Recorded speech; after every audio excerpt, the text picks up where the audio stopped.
Hi, everybody. I'm Diane Brady. I am here with Carrie Filipetti, who is Executive Director of the Vandenberg Coalition, which is a coalition of former foreign policy experts in the U.S. who are committed to not just a strong foreign policy for the U.S., but also to getting the facts right. Carrie, thanks for joining us. And I feel like I should start with what facts are we getting wrong with regard to the terrorist attacks on Israel and the aftermath?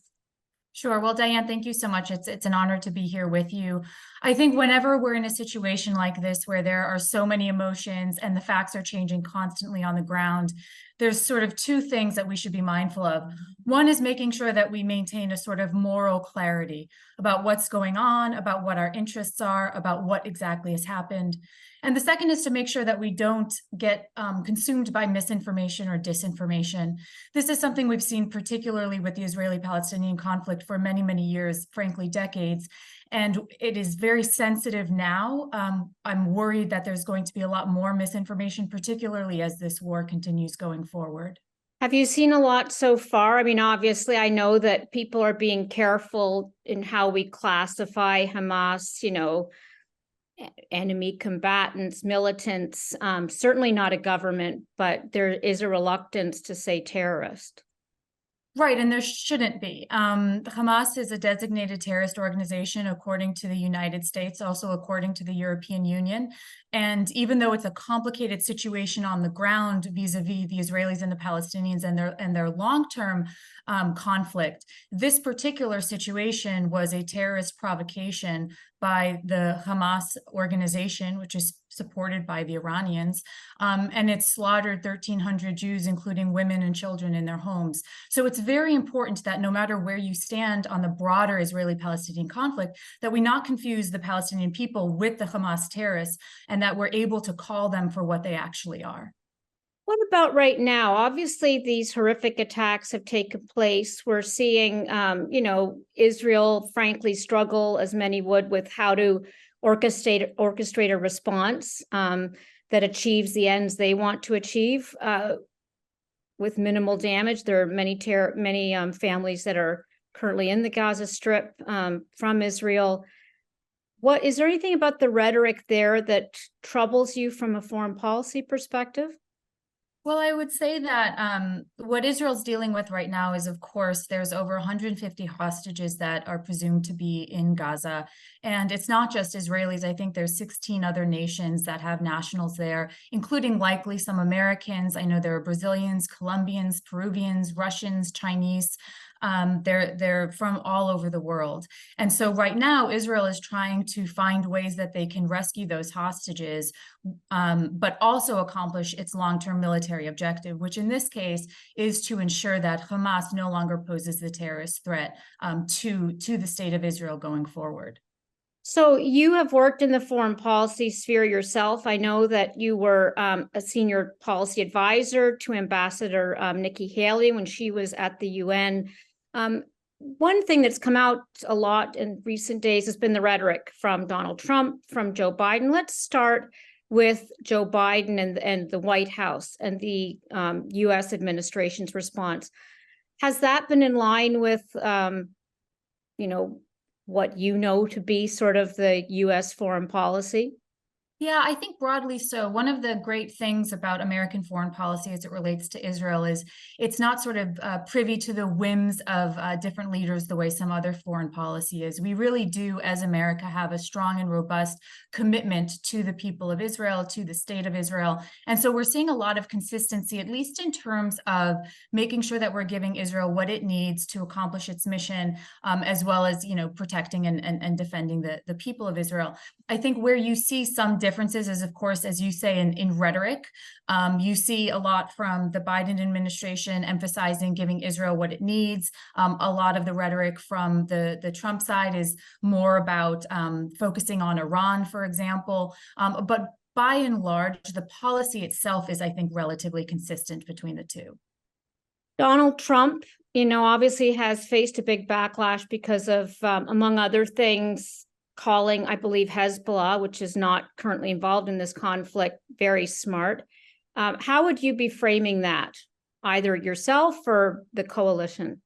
Sure. Well, I think it's it's really important that we, I think what Donald Trump was sort of insinuating was that the manner in which this was done, in this case by Hamas, not by Hezbollah, was obviously premeditated. It was obviously thought through, and frankly, as much as it pains me to say, it was very successful. I mean, they slaughtered 1,300 people, which is precisely what their goals were. I certainly would not have used the term smart. We've seen President Trump use this before when he's talked about Putin and so on. Frankly, my honest assessment of him is he's not saying it as a means of praising Hamas. We know that he has been very strong in support of Israel. I think he's just using the term smart as a sort of catch-all for describing, what the action that was done is. And I don't think he meant it in any sense as praise. That said, I wouldn't use those terms. I would just call them terrorists. One of the things that I found intriguing is there was a lot of reference to 9/11, especially in the early days. And I understand because it evokes the scale of the tragedy. It also evokes the surprise nature of it. But, it's been 22 years since 9/11, and there have been a lot of lessons learned, I'm sure, certainly on the U.S. side. Is it a good analogy, or can you talk a little bit about some of the risks right now, since we certainly did some things wrong after 9/11?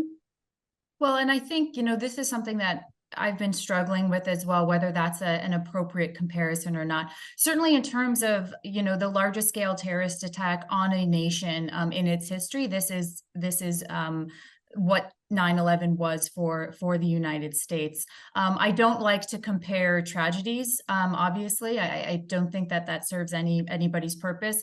I remember when 9/11 happened. I'm a New Yorker. I'm an American, and that is what inspired me to serve in the government in the future. And the thing that I would say about it is we have, as you point out, come very, very far. There was an entire global war on terrorism. I think we understand non-state actors and how they operate a lot better.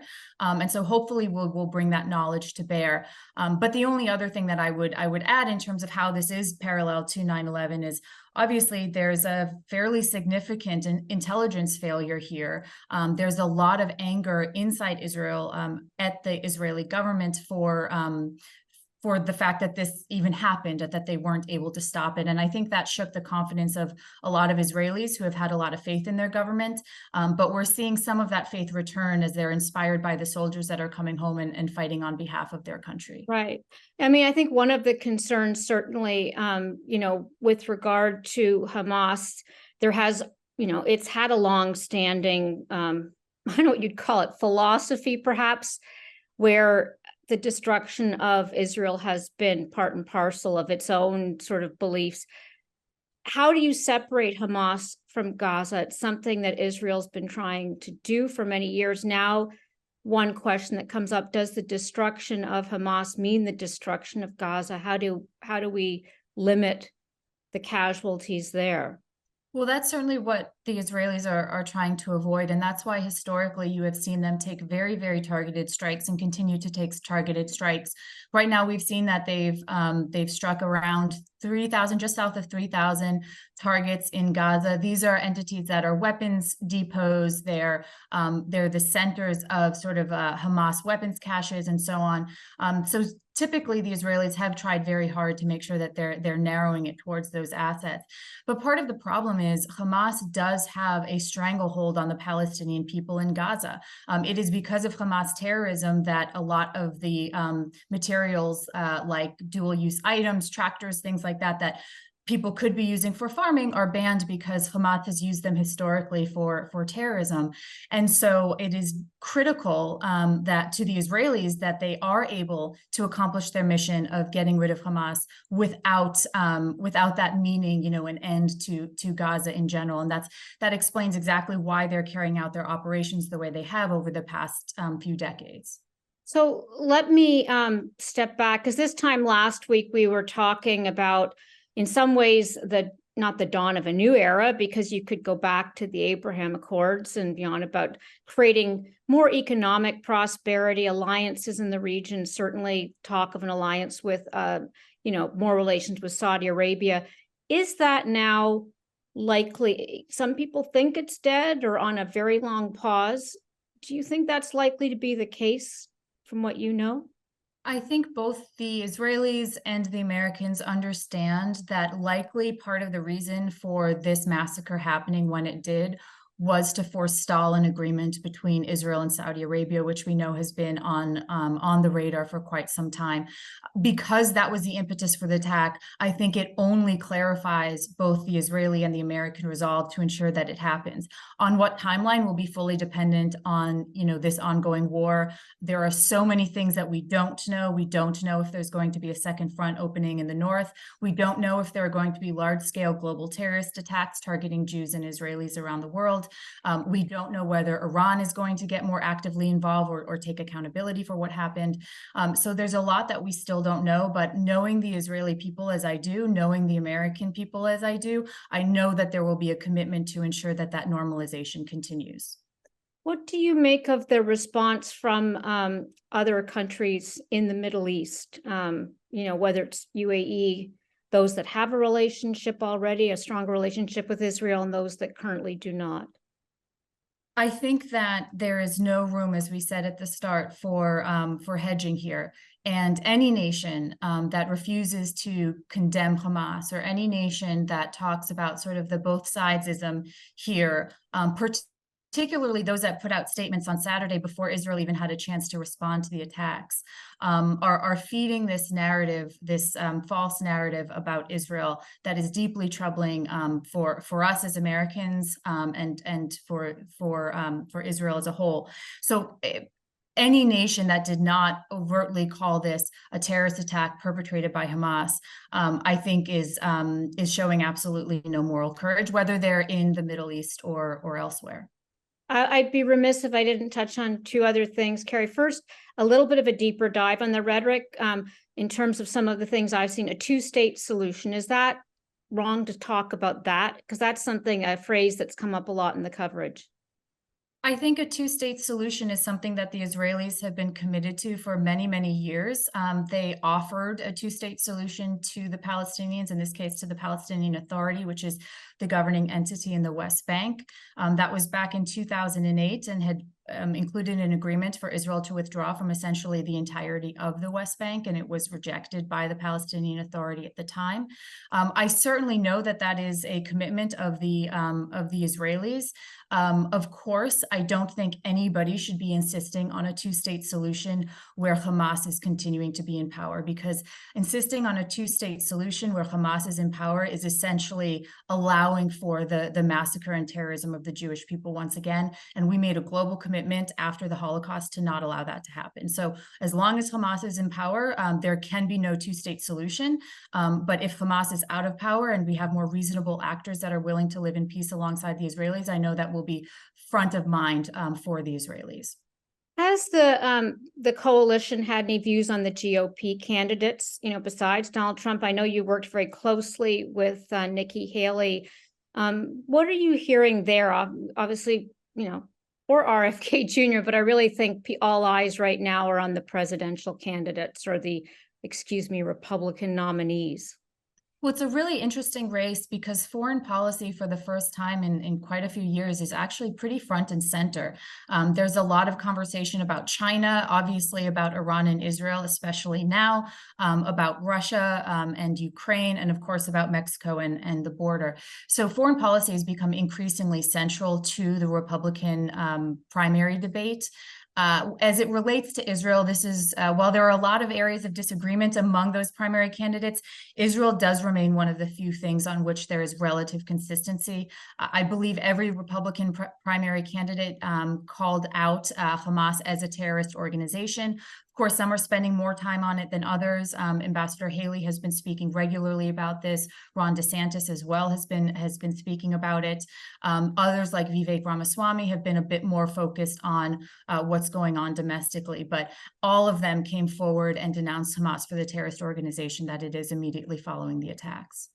Anything else on your radar, Carrie, that you would put on ours, especially in the days ahead, as this is unlikely to be a war that would end, if that's even the right way to put it, anytime soon?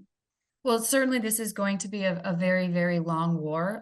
That's what most predictions are saying. I think it's really important that everybody as you're reading the news, as you're watching the news, that you really are thinking critically about the information that's being presented to you, that you appreciate and recognize that there is, the phrase, the fog of war exists for a reason. There's going to be a lot of things that are being put out that will, end up getting called back. There will be a lot of accusations flying around. And I think the best thing that we can do to support our allies and to support, our own country is to make sure that we are consuming information and verifying that information and not being a part of the sort of broad propaganda machine that often creeps up in these situations. Carrie, thank you so much for joining us, and I'm sure we'll very much be continuing this conversation. Thank you so much, Diane. Really appreciate being with you.